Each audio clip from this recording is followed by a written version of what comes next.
Genesis ethereum mine.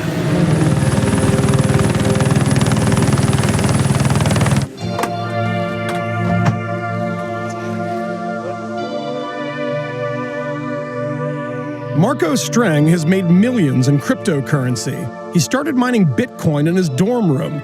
Nearly a decade later, the 28-year-old college dropout turned a single wheezing computer into a lucrative crypto mining empire. What you're seeing here is the Enigma facility, which is the largest Ethereum mining facility in the world. And it was an exciting time. It was years ago when we came here and built this. And now we're expanding and expanding further and further because the demand is growing and everyone is ramping up the capacity. If you have the money, you can always buy cryptocurrency.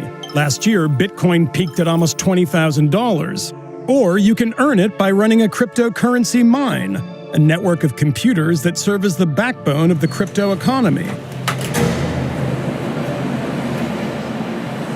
What are these machines doing? So those computers are miners. They are mining cryptocurrencies and they're validating the transactions on the blockchain. And they get a reward for that.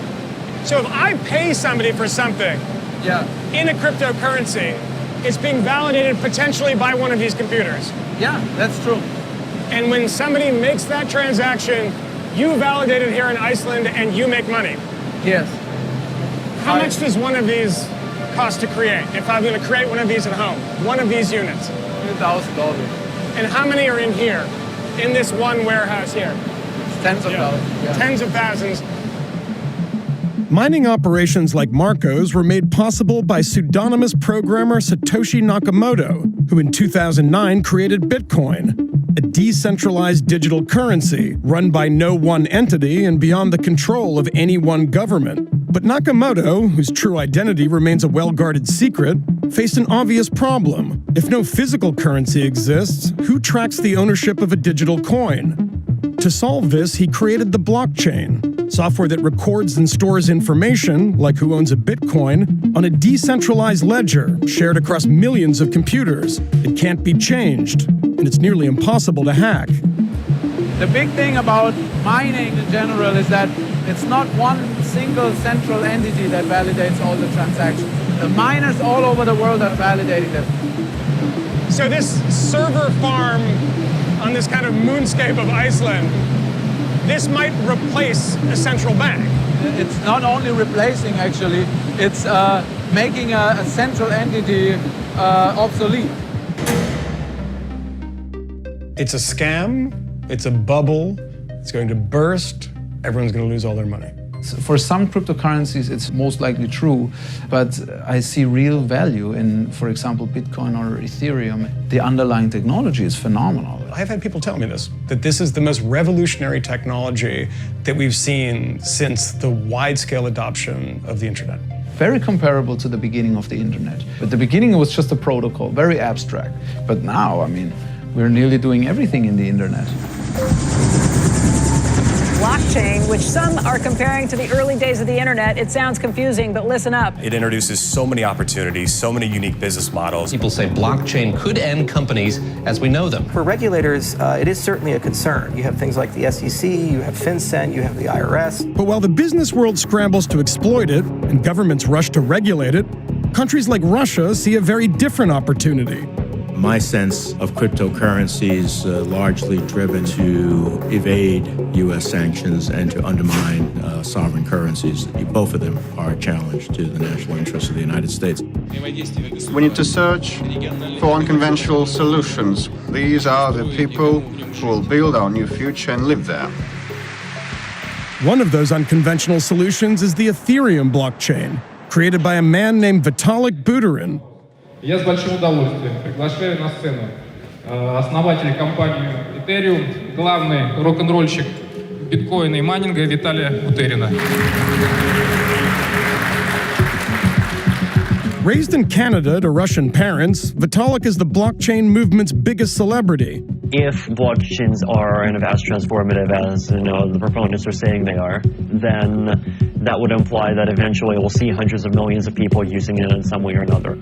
Vitalik created the Ethereum blockchain when he was just 21 years old, and its cryptocurrency, the Ether, is second only to Bitcoin. Its market cap increased by over 10,000% in 2017. Vitalik is on a global campaign to raise awareness of his creation and its potential applications for business, finance, and government. Друзья мои, спасибо большое. Давайте поаплодируем Vitalik, Vlad, Ethereum.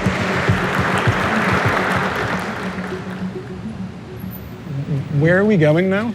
We are going to Kazan, which I understand is the capital of the Republic of Tatarstan in Russia. You know, like, I've met government people from Canada, US, UK, Russia, China, Taiwan, Singapore, Thailand. Usually the central banks want to have a chat, and like, why not?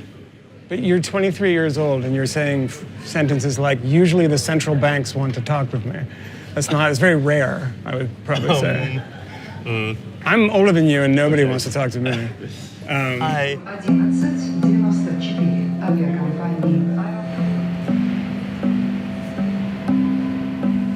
Am I riding with you guys? No, we can't. I think you're riding in this car.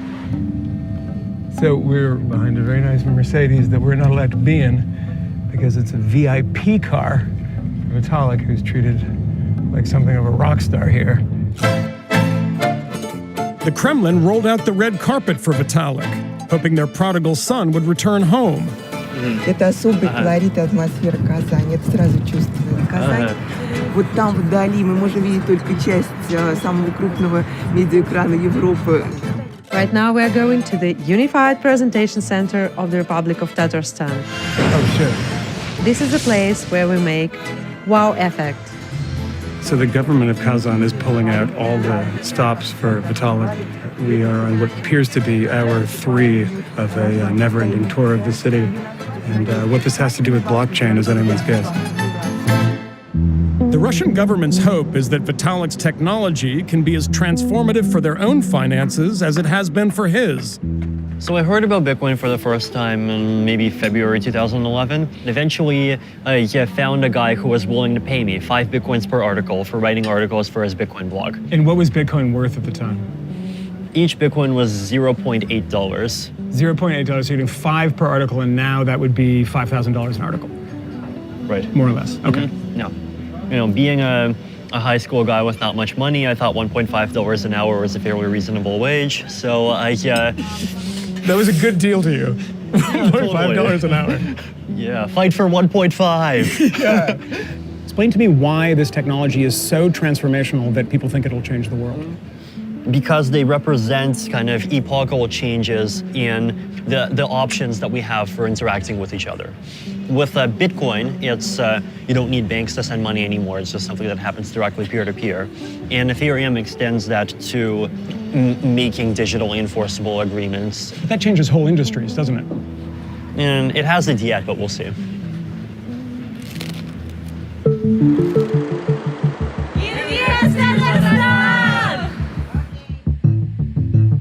What is it about Vitalik? Why are you so interested in blockchain? Because Tatarstan is considered to be the innovative republic. You want to be the sort of Silicon Valley of Russia. Exactly. That's what we are trying to do. And Vitalik seems like a guy that could help you do that, right? He is considered to be like an IT hero, let's say, for young people. Is that something that the Kremlin in Moscow is happy about? Yes. It is? I think so, yeah. The Kremlin arranged for Vitalik to meet one of Putin's powerful surrogates, Tatarstan President Rustam Minakhanov. Вот Роман у нас за информатизацию, за все отвечает. Вот, мой помощник, который тоже такой же любит блокчейны разные. Блокчейн это будет самая справедливая и самая правильная платежная система. Там ни доллар, ни евро, ни это, да? Я думаю, и вот наша валюта. Она одно колебание нефтяное, и она сдулась. Ну да. Yeah, apparently. Придется научиться бильярд играть. Нет, это американский, кстати. Американский поло-бильярд — это 2 разные игры, да? Да, это русский бильярд сложнее. Понял. Больше шары, меньше лузы. И стол больше. Слабенькие американцы. In expectation of his arrival, the president arranged a hackathon for Vitalik in hopes that he might inspire a new generation of Russian tech leaders. So we're at a government-sponsored blockchain hackathon where Vitalik is the star guest and one of the judges. Здесь так слышно.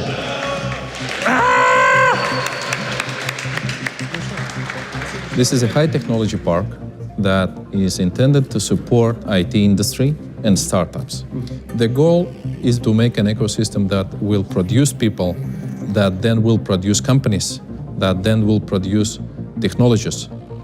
United States has approximately 2.5 million IT people working in the IT industry, very active, and Russia is just 400,000.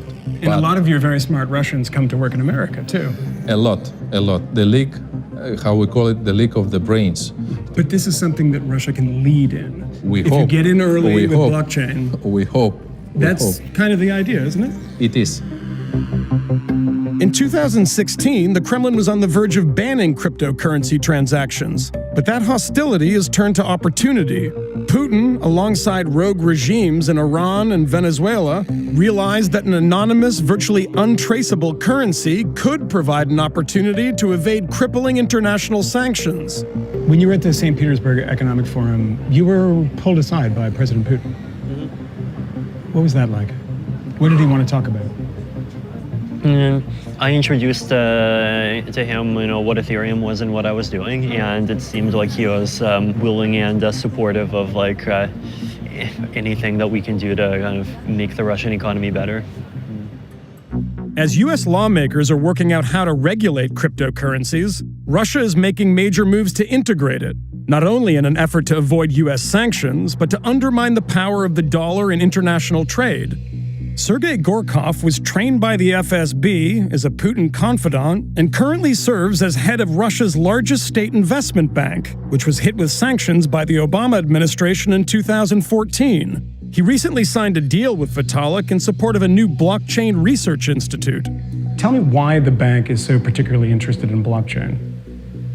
Банки коммерческие понимают, что традиционная банковская деятельность, наверное, не будет существовать в том виде, в котором она существует, долго. Который, конечно же, не будет предполагать, что банк как банк будет существовать как сейчас. What would you tell a country who hasn't embraced blockchain technology? Представим, кто-то в 90-м году, или там в начале 2000-х, или в 90-х сказал, мы не хотим внедрять интернет в своей стране. Где бы эта страна находилась сейчас? Да, вот тот, кто не будет заниматься блокчейном, я думаю, через 20-30 лет тоже будет в каменном веке.